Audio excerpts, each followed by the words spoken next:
Francisco é o seguinte: eu confesso que para ler o programa do Patriotas foi mais difícil. Ele começa dizendo: a família e seus moldes naturais. A família se mantém nos padrões para os quais foi Deus estabelecida. Toda honra e toda glória sejam dados ao nosso Senhor Jesus Cristo. Amém. Depois eles até tentam acertar algumas coisas.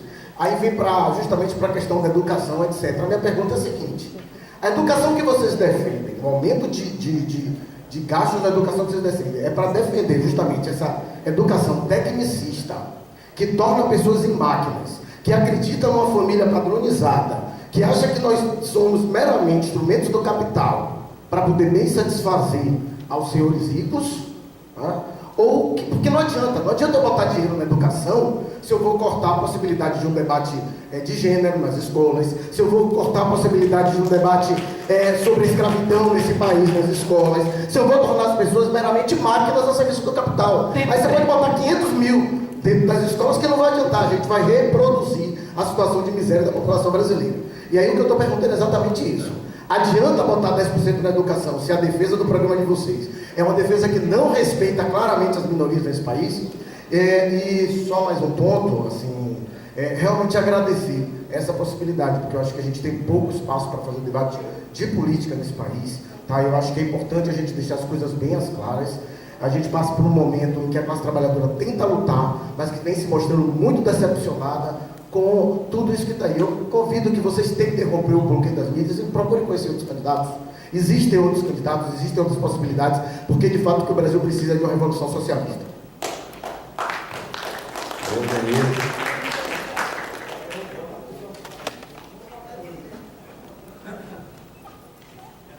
Eu, para ter o ser mais rápido aqui, na pergunta, primeiro, refazer, né, insistir aqui com relação à reforma da Previdência, que não ficou respondido, saber sobre a reforma trabalhista, se os candidatos são a favor da reforma trabalhista, inclusive conclamos a se unir a nós na luta pela revogação da reforma trabalhista, que está acabando com o TRT, vai fechar o TRT. Agora, não interessa muito, aí é importante dialogar até como o Fred falou, não interessa muito saber de que religião o candidato se é opção sexual, saber se é solteiro, se é casado, se tem filho, se não tem filho. Isso não interessa. Me interessa que ele respeite os direitos sociais de quem não quer ter religião, de quem não quer se casar, de quem não quer ter filho, de quem quer, inclusive, viver uma vida de forma alternativa com a das famílias baseada no amor e não só no que manda, no que se fala nas tradições antigas. Isso é muito importante, garantir o direito das pessoas de viverem como elas quiserem viver. Acho isso fundamental. E para nós aqui, quero saber o que pensa realmente dos encargos trabalhistas. Só lembrando a vocês, Bolsonaro falou aqui no debate do dia que ou a pessoa vai ter que terminar escolhendo se vai ter trabalho com direito ou direito sem trabalho. Ou seja, isso realmente é de se assustar um candidato a presidente do Brasil dizer uma coisa dessa. E ainda saber que tem eco na nossa categoria realmente é de assustar. E queria saber sobre a data base e valorização do serviço público. Uma de perguntas, Giovana.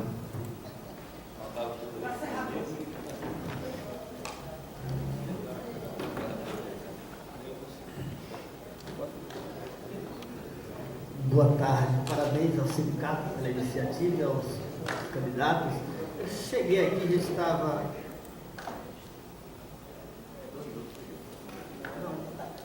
Assim, ele tem 4 olhos e não enxerga. Marca o tempo aí para mim.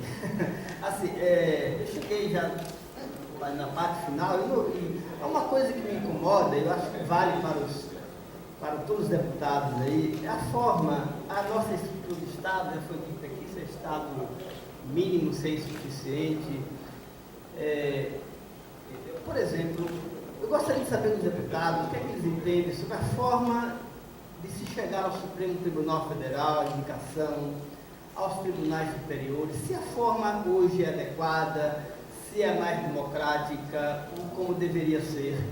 Uma outra coisa que se fala quando se pensa no tamanho do Estado é que só se imagina diminuir o Estado pela parte de baixo, ou seja, não fazer concursos, precarizar o serviço público. E lá por cima? Por exemplo, nós precisaríamos hoje, a rigor, de 513 deputados Cada deputado federal com 25 assessores, com 4, 5 passagens de avião para ir para Brasília e vir para aqui para Salvador todos os meses, 8, 10 mil reais, cota para isso, cota para aquilo. Ou seja, eleito deputados federais, aí vale também para Ailton, porque em alguma dimensão isso recai sobre o nosso Estado, porque a estrutura é a mesma. O que é que vocês imaginam sobre isso? Vocês iriam patrocinar uma reforma do Poder Legislativo nessa dimensão, de corte de gastos, de redução mesmo do gasto público nesse sentido? Porque hoje nós estamos nos vendo obrigados a desligar o ar-condicionado às 8 horas, a não tomar o cafezinho por conta de economia, mas duvido que nos tribunais superiores isso aconteça, duvido que no Poder Legislativo isso aconteça. Então, o que é que vocês pensam sobre o tamanho do Estado, não embaixo, mas na curva? Obrigado. Obrigado. Bom, deixa eu falar aqui, como escrevi aqui por último. Falando em golpe, né, já que a palavra-chave aqui para muitos foi a questão do golpe, como mais que bem lembrou Hamilton, o golpe já vem lá de trás. O golpe no primeiro mandato do Lula, onde fez a primeira reforma da Previdência, que a gente sabe que foi um verdadeiro alvoroço dentro do partido, com expulsões, com cassações, com um verdadeiro estado de exceção dentro do partido, né, com Lula presidente. Foi a grande decepção nossa, entendeu, como militantes socialistas que fomos. Então foi esse alvoroço aí tremendo. A segunda, a Dilma, também fez a reforma da Previdência dela, atacando os servidores públicos, nos colocando, ou colocando servidores novos, né, num patamar igual os da Previdência privada. O segundo golpe feito contra os trabalhadores. Inclusive a própria Dilma teve a oportunidade de aprovar o projeto da auditoria pública. E ela vetou. Por que ela vetou? Eu queria que os candidatos tocassem aí nesse ponto. Questão da terceirização, a gente está vendo os ataques. Terceirização, a gente sabe que é uma política, né, de agressão muito grande aos trabalhadores em relação ao plano de saúde, em relação às condições de trabalho, saúde e muitos outros direitos que serão perdidos pelos trabalhadores. Isso aí a gente sabe disso.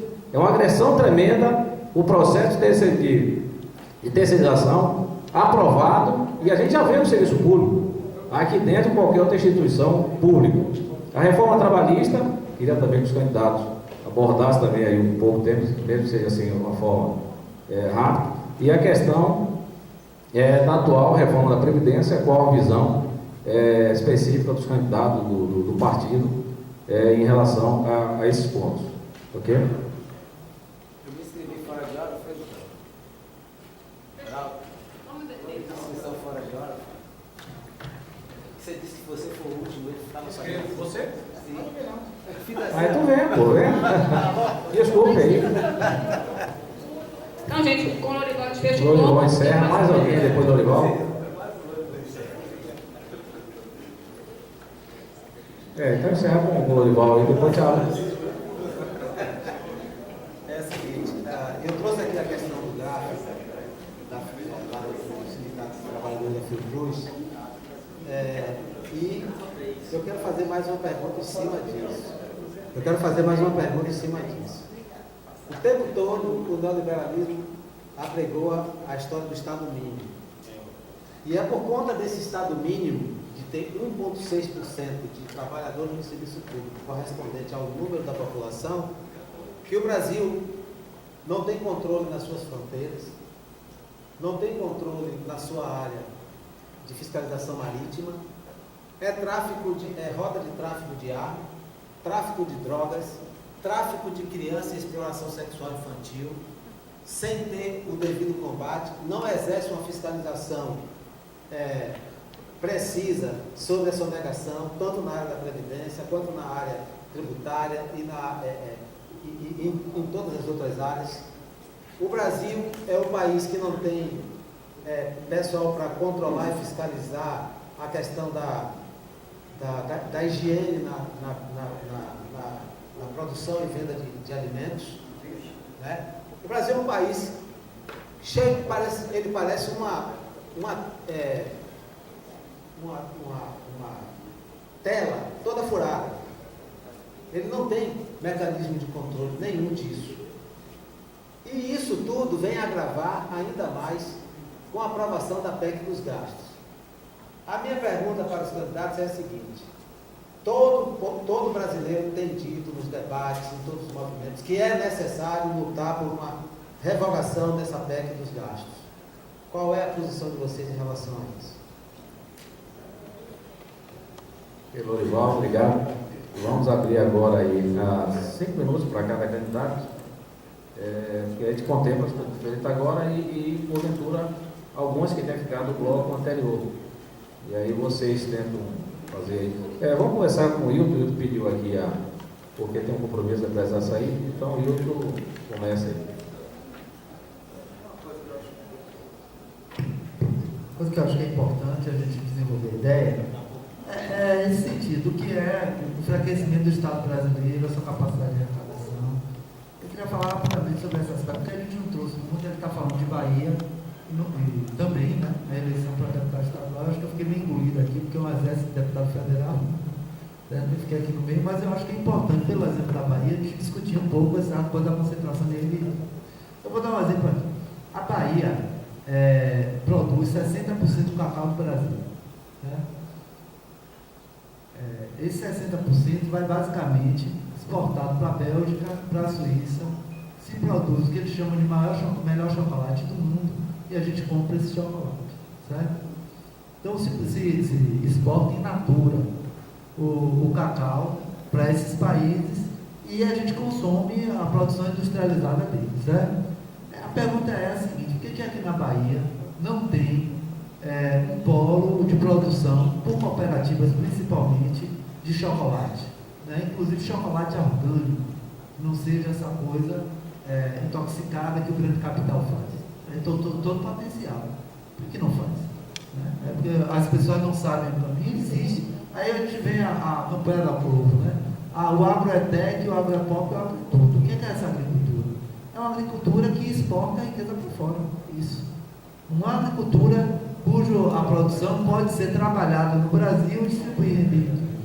E também não é uma produção que seja voltada para aumentar a capacidade de arrecadação do Estado brasileiro. Por quê? Como são empresas estrangeiras, elas levam o recurso para fora do país. Como a matriz está fora do país, ela leva o lucro para fora do país.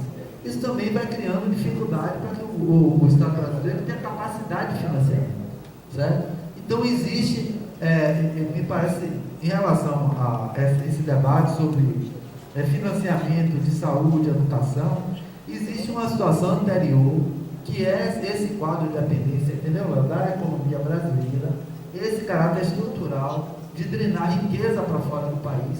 E essa não é a pior situação, né, da agricultura do Brasil. Né?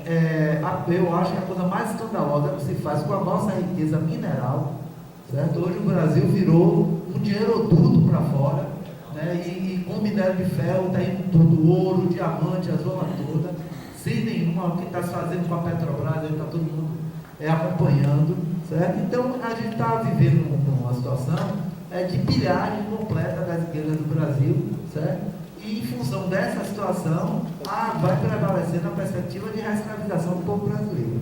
Então acho que o debate sobre a questão do subfinanciamento do Estado, eu estou falando aqui por essa polêmica do Estado mínimo, né, o Estado que seja robusto, o Estado mínimo, está relacionado a isso, porque todo argumento é argumento de que não tem recurso. Na verdade, você estrutura a economia para que o Estado brasileiro não tenha capacidade de investimento, do ponto de vista estrutural. E tem esse segundo elemento, que a gente fala muito do lucro dos banqueiros, e a gente precisava contrastar com investimento de saúde e educação. Por exemplo, se a gente for fazer uma relação do investimento de saúde e educação do Brasil em relação aos outros países do mundo, percentualmente, aqui no Brasil se tem um financiamento pífio de saúde e educação. Percentualmente, eu não estou falando nem da arrecadação do Estado brasileiro, é que percentualmente o que vai para a saúde e educação, por exemplo, se ele for, é o que a gente tem capacidade de fazer um paralelo com outros países do mundo, é muito pequeno. Então não dá para falar de Estado mínimo do Brasil, certo? Que o Estado é um problema no Brasil. Não, né? O tamanho do Estado seria um problema no Brasil.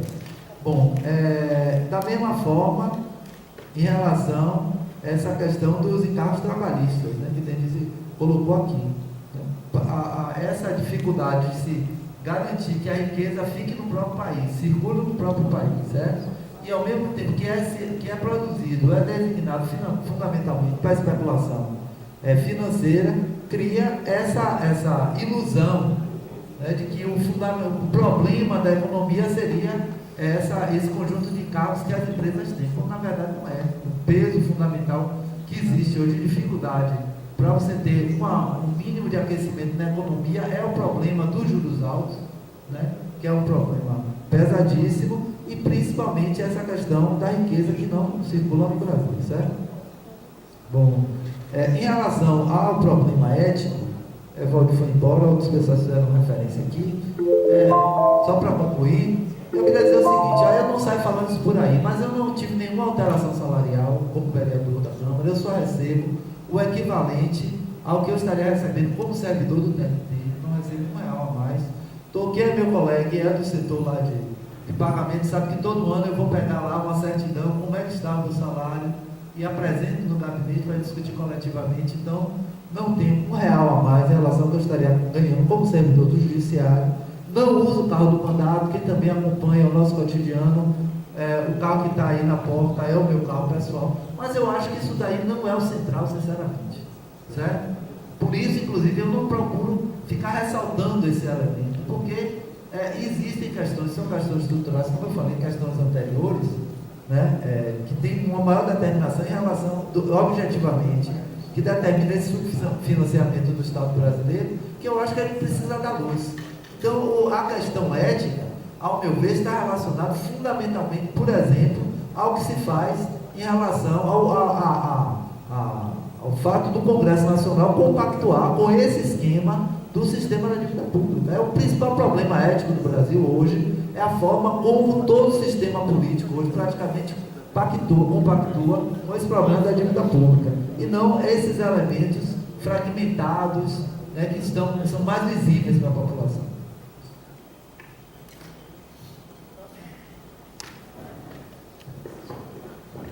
Muito obrigado pela participação. Encerrando a fala aqui no debate.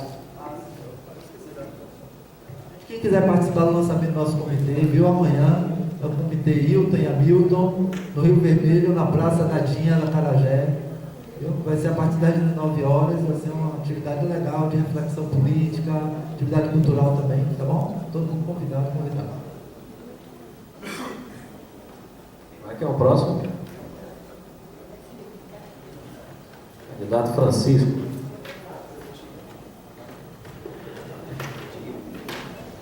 Bom, quero afirmar e pontuar que eu sou favorável à auditoria da dívida pública.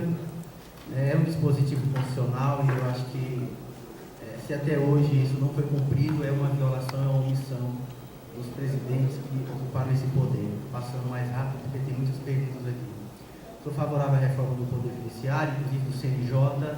Para mim, a composição, ela deve ser uma composição de organizações civis e cidadãos que exercem o direito de fiscalização dentro do Poder Judiciário. Tá?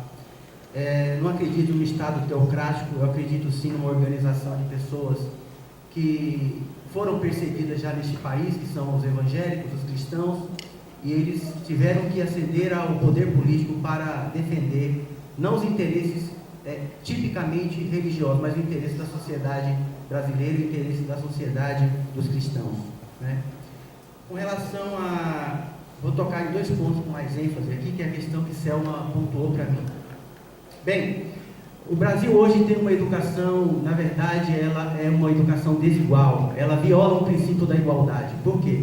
Porque nós temos pessoas ricas de poder e de interesse que fazem universidades e não pagam um centavo. Para mim, quem tem condições de pagar, quem é uma pessoa que tem um poder aquisitivo avantajado, deve pagar a universidade pública.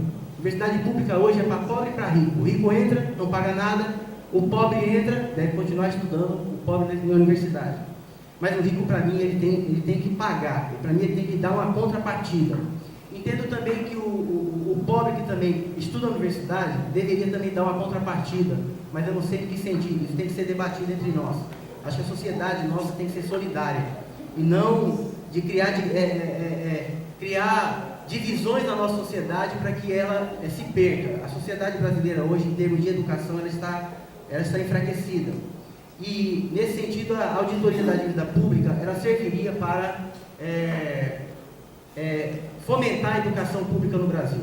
Tá? Então, a violação do princípio da igualdade. Para mim, o rico na universidade, ele tem que custear a universidade. Ele não pode continuar estudando gratuitamente, depois vira as costas para a sociedade e vai ganhar seu dinheiro. Para mim, isso está tudo errado. Quero dizer já isso, que eu respeito o direito da comunidade LGBT. Eu acho que a liberdade de orientação sexual, ela deve ser respeitada, sim, por todos. E, para mim, o maior problema dessas violações, não só da criminalidade no Brasil, é falta de educação. Uma educação forte e sistemática, que inclua jovens, para que eles continuem na escola. Nós temos hoje muita evasão escolar no Brasil, e isso é devido à escola brasileira. Ela não é atrativa, ela não tem uma aglomeração de atividades que possa trazer o aluno, trazer o jovem, o adolescente para dentro da escola. Nós não temos atividades esportivas, nós não temos ensino de arte, nós não temos ensino artístico, de música, nós não temos nada disso. O jovem vai para a escola e depois vira as costas, vai embora para casa, e chega lá a família toda fragmentada, ou filho de pai e mãe. 40% dos filhos hoje são de pais separados, então eles sofrem muito com isso. Aí tem que trabalhar para ajudar o pai, para ajudar a mãe.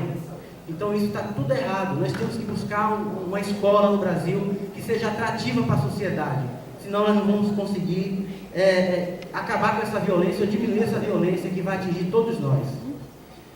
Com relação ao que o Fred falou, Fred, eu acredito nos princípios e valores cristãos, acredito nos princípios e valores da família, tá? Eu acredito nisso, eu creio nisso, e para mim a sociedade, ela tem que nascer a partir da família, entendeu? Então, o que acontece hoje?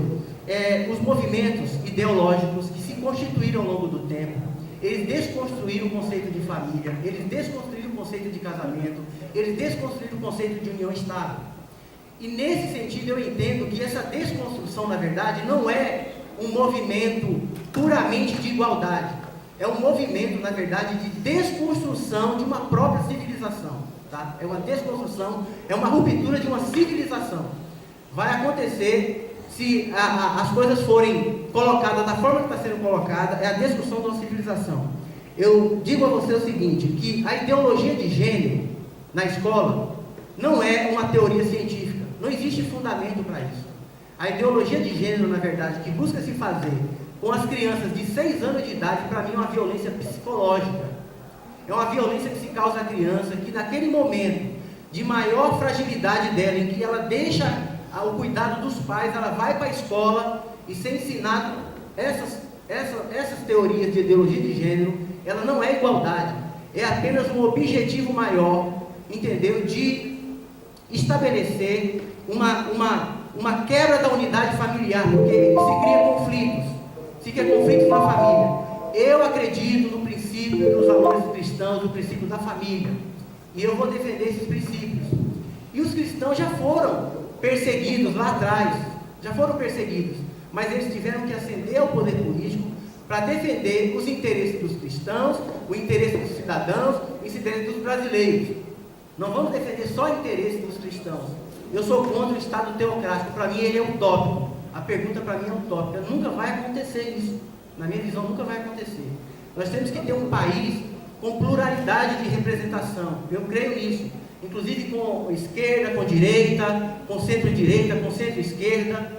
Mas cada um tem que defender aquilo que acredita, aquilo que crê. E eu creio na unidade da família. E para mim a família é importante. E foi através dela que eu cheguei até aqui. E por isso crio meus filhos. Tá? Fiquei órfão de pai e mãe aos 6 anos de idade e consegui desenvolver através da educação. Então, para mim, a educação é a mola mestre dessa sociedade. A educação é a mola mestre que vai romper várias discriminações que existem neste país. Sem educação não vamos chegar a lugar nenhum. Nós vamos cair na violência, entre as pessoas, na solidariedade da violência entre as pessoas. Nós temos que diminuir violência. É educação, educação, educação. E a educação passa pelo princípio da igualdade na medida das desigualdades. É isso que tem que acontecer. Ok, Francisco, obrigado. Candidato Leonardo. 5 minutos. Vou iniciar respondendo o Fred. Quando você fala que a Moeda é banqueiro, significa dizer que você é um juiz, porque você trabalha no TRE, ou porque eu também sou juiz que eu trabalho no TRT. João Moeda iniciou a carreira dele como trainee no Banco Citibank. Quando ele chegou ao cargo de gerente, ele recebeu um convite, né, de amigos que estavam fundando um banco de investimento, o BBVA, e convidado para fazer parte, né, da criação desse banco. Ele foi, pegou o dinheiro que ele tinha, colocou dentro desse banco e passou a trabalhar junto com esses colegas dentro do banco. O banco cresceu e, como eu disse, existe sim um mecanismo de concentração do mercado muito forte no Brasil. O que nós temos no Brasil há mais de 60 anos é o chamado capitalismo de compadrio, ou seja, só quem tem acesso ao dinheiro é o Estado e os amigos do Estado, ou seja, os amigos do rei. Então, quem tem vontade de trabalhar não consegue prosperar. Para ele prosperar, ele precisa se colunhar com alguém do poder para sobreviver. Então, o que a gente quer é acabar com esse mecanismo de que para você prosperar, você precisa estar ligado, andando de mão dadas com um político corrupto. Então, depois que ele começou a trabalhar no BBVA, o BBVA foi comprado pelo Itaú, né? E passou a ser chamado BBVA Itaú. E ele passou a ser funcionário do Itaú. Inclusive, o próprio banco anterior que ele saía, se ele tivesse continuado lá, ele também teria sido incorporado ao Itaú, porque o Itaú também comprou o Citibank aqui na América Latina. Né? A mesma coisa aconteceu com o banco que o Meirelles fez carreira, que é o Bank of Boston, também foi comprado pelo Itaú aqui dentro da América Latina. Então, depois disso, quando ele trabalhava no BBVA Itaú, ele saiu e foi trabalhar numa financeira que estava falida, quebrada. Ele novamente se lançou um novo desafio e passou a trabalhar nessa financeira. Pegou o dinheiro que ele tinha, investiu nessa empresa e salvou a empresa, recuperou a empresa. E novamente essa empresa foi comprada pelo Unibanco. E ele passou a ser funcionário do Unibanco de novo. Então, assim, a Moeda ele não pertence às grandes corporações, nem do Itaú, nem do Unibanco, que depois acabaram se fundindo e ele acabou se tornando de novo funcionário do Itaú Unibanco. Ele foi funcionário de carreira, ascendeu dentro da carreira. Então, é a mesma coisa que você dizer que um servidor técnico como eu, se eu assumir uma diretoria geral aqui do TRT, significa agora que eu sou juiz, porque eu sou diretor-geral do TRT. Então, foi isso que aconteceu. Ele fez carreira dentro dentro de uma instituição, de várias instituições financeiras, ascendeu dentro da carreira dele, obteve sucesso pelo trabalho dele, pelo esforço dele, e foi muito bem remunerado por isso. E, além disso, ele, com esses bônus que ele recebeu, ele sobreinvestiu, não saiu estourando, como a gente vê acontecendo com algumas pessoas que ganham dinheiro fácil e acabam jogando dinheiro pela janela. E ele conseguiu ter o patrimônio que ele tem hoje. Entendeu? Então, eu não vou julgar o cara porque ele teve sucesso. As pessoas têm mania de ter inveja do sucesso alheio. Acham que ninguém pode ter sucesso. Eu acho que isso é o maior problema do Brasil, por isso que as pessoas não prosperam. Toda hora que alguém vai ter um sucesso, a gente quer puxar o tapete, quer dar uma rasteira. Então, assim, é muito necessário que a gente respeite, né, a vida dos outros. E, inclusive, nós, se vocês não sabem, nós somos parte da elite no Brasil, nós estamos entre os 10% mais ricos da nação. E quando eu converso com as pessoas realmente carentes do Brasil, eles têm ódio da gente, porque nós somos ricos, porque nós ganhamos uma renda superior, em média, a 10 mil reais. Então, assim, a mesma forma que vocês olham para ele, a maioria da população brasileira olha para a gente. Então, a gente muito cuidado com esses preconceitos que a gente fica colocando dentro da cabeça da gente. Se o cara foi honesto, se ele ganhou honestamente, a gente não tem que se meter na vida do cara. E depois ele vai resolver o problema dele, se ele errou, né, onde quer que, nos pontos cabíveis. Em relação ao STF, você falou do tamanho do Estado, da cúpula, né? No ponto de vista jurídico, o STF no Brasil, ele tem um problema crônico que não existe nos outros países do mundo. A escolha política, né, para ser ministro do STF acontece em todas as democracias do mundo. É uma escolha política porque o órgão é político e ele se atende somente a questões de ordem constitucional. Só que nós optamos por uma Constituição muito grande. A gente, em busca de um garantismo maior, a gente fez uma Constituição muito grande. E todo mundo se usa desse fato para colocar tudo que existe, todas as questões que existem no Brasil, a gente tenta constitucionalizar para poder ganhar tempo juridicamente. Infelizmente, isso que acontece, a gente sabe, nós somos do mundo jurídico, a gente vive isso todo dia. O processo aqui fica anos e anos, nem tanto no TRE, mas no seu trabalho, na sua federal, fica anos e anos aqui, porque todo mundo quer ir lá para o Supremo para ganhar tempo, para não pagar suas dívidas. Principalmente os grandes detentores do capital econômico. E uma das propostas do Novo, não sei se vocês perceberam na primeira fala, é justamente diminuir o tamanho do Estado onde ele não é necessário. Então, é diminuir o tamanho do Estado na economia, porque ele é um péssimo gestor da economia. Todas as empresas que esses políticos corruptos metem a mão, eles quebram. Eles quebraram o Correio, conseguiram quebrar a Petrobras. A Petrobras deu 2 anos seguidos de prejuízo. Então, por que deixar a mão de políticos desonestos a nossa riqueza? Então, é melhor que a gente distribua isso entre a sociedade. Eu vou me dar o direito de falar mais um segundo, mais um minuto, porque todo mundo fez uso. E eu sempre fui disciplinado, e hoje eu vou ser rebelde, porque eu preciso responder isso. Segundo ponto é o seguinte: a gente não quer estado mínimo na educação, nem na segurança, nem na saúde. Ao contrário, a gente quer um estado máximo, a gente quer um serviço público de qualidade. A função principal do Estado, que deu origem ao Estado, é a segurança. E hoje não temos segurança no Brasil, né? Está horrível. Então, por que a gente vai perder tempo e energia do nosso capital humano, que nós, infelizmente, ainda somos pobres, porque nós adotamos o totalitarismo econômico, então a nossa economia é frágil, ela é fraca, ela não é pungente comparada ao tamanho da população, a gente poderia ter uma riqueza muito maior. Então, a gente tem que priorizar. Enquanto o país não prospera, enquanto a gente tem que fazer são 2 frentes. A primeira é a questão de tirar as amarras do Brasil para o Brasil prosperar, para gerar riqueza. E a segunda é o uso consciente dos poucos recursos que nós temos, fazer mais com menos e priorizar. Então, para mim, o que a gente tem que priorizar é educação, saúde e segurança. Se a gente gastar energia fazendo tudo ao mesmo tempo, a gente não vai fazer nada direito. E se a gente fizer esses 3 direito e a gente conseguir destravar a economia, com o passar do tempo a gente vai ter mais dinheiro e aí a gente vai poder sim dar mais retorno para a população. É isso que eu acredito, né? Eu acho que todos os países que eu visitei no mundo, como Noruega, Suécia, Dinamarca, foram por esse caminho, estão prosperando. Lá a desigualdade econômica é uma das menores do mundo e a liberdade econômica é uma das maiores do mundo. Então, liberdade econômica significa igualdade econômica, né? Menos desigualdade, é educação das melhores do mundo, é saúde das melhores do mundo, é segurança das melhores do mundo. É isso que é igual a liberdade econômica. E falta de liberdade econômica é atraso, né? É pobreza, é miséria, é dividir miséria. Para que a gente vai dividir miséria? Eu quero dividir riqueza, eu quero dividir prosperidade. Lá, obrigado, Leonardo. Milton, temos ainda Milton e Marcos.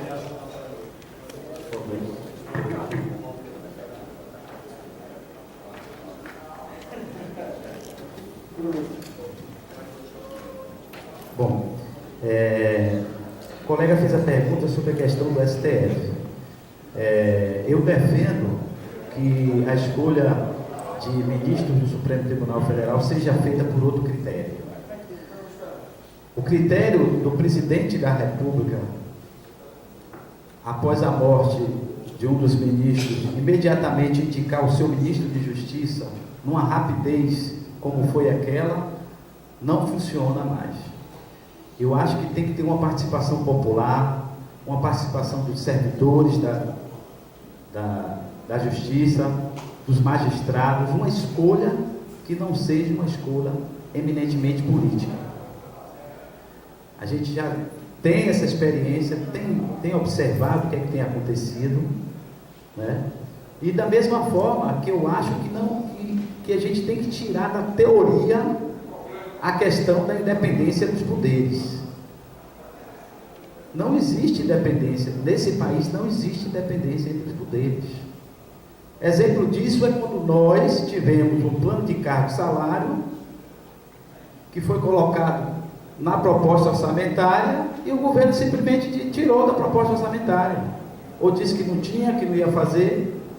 Cadê o respeito à independência dos poderes? Não existe. A gente tem que ficar atrás de parlamentar, atrás do governo, para ter uma melhoria salarial ou outra melhoria que seja na estrutura da justiça, do Ministério Público. Eu acho que a gente tem que tirar da teoria a independência dos poderes, para que não haja uma certa, né? Então a gente precisa, eu sou a favor que haja um outro mecanismo. A gente tem que discutir com a sociedade, com a própria justiça, que mecanismo seria esse. Em relação às despesas dos deputados, alguém também colocou aqui, eu acho que a gente tem que transformar o parlamento num local de trabalho como qualquer outra empresa ou qualquer outro órgão público. Você vai ter um salário definido, uma carga horária definida. Você tem que ter A gente sabe que o parlamento aqui é terça, quarta e quinta, é o TQQ. Né? Então eu acho que tem que acabar com a série de gastos que tem, né? E uma série de mordomias que tem no parlamento brasileiro. Talvez reduzir, eu não sei se reduzir a quantidade de deputados, isso não afetaria a questão da democracia. Isso a gente tem que discutir, tem que amadurecer essa redução do número de parlamentares.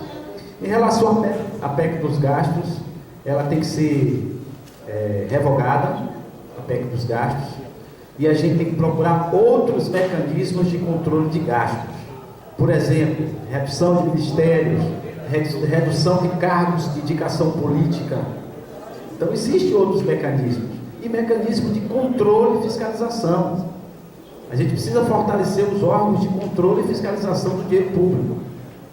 Né?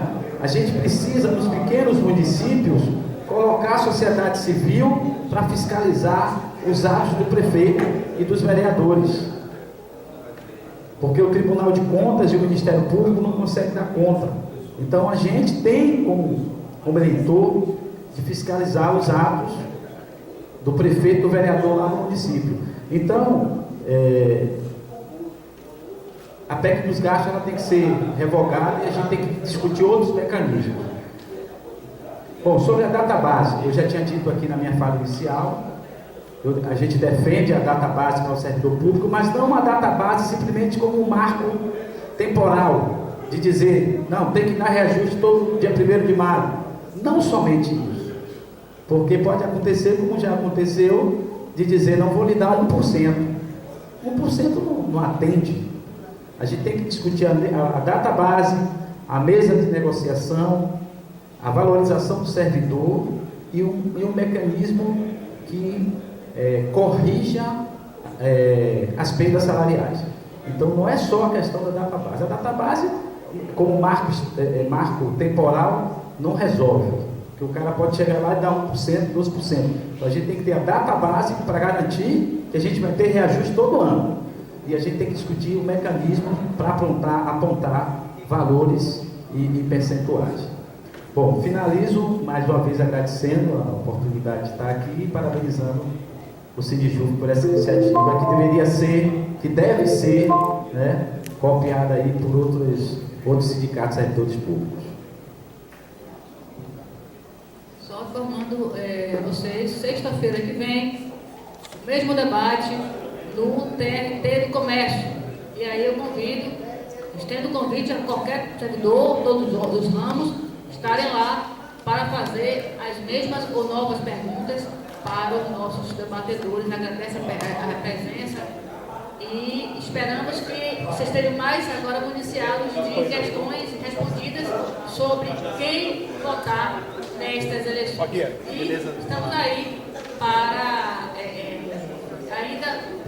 vamos fazer um encarte com o pequeno currículo dos candidatos para divulgar para todo mundo com algumas propostas, falas que eles querem colocar, tá certo? Democratizando, acho que é importante, sem esquecer que o parlamento é uma grande luta, mas a principal está nas ruas. Obrigada.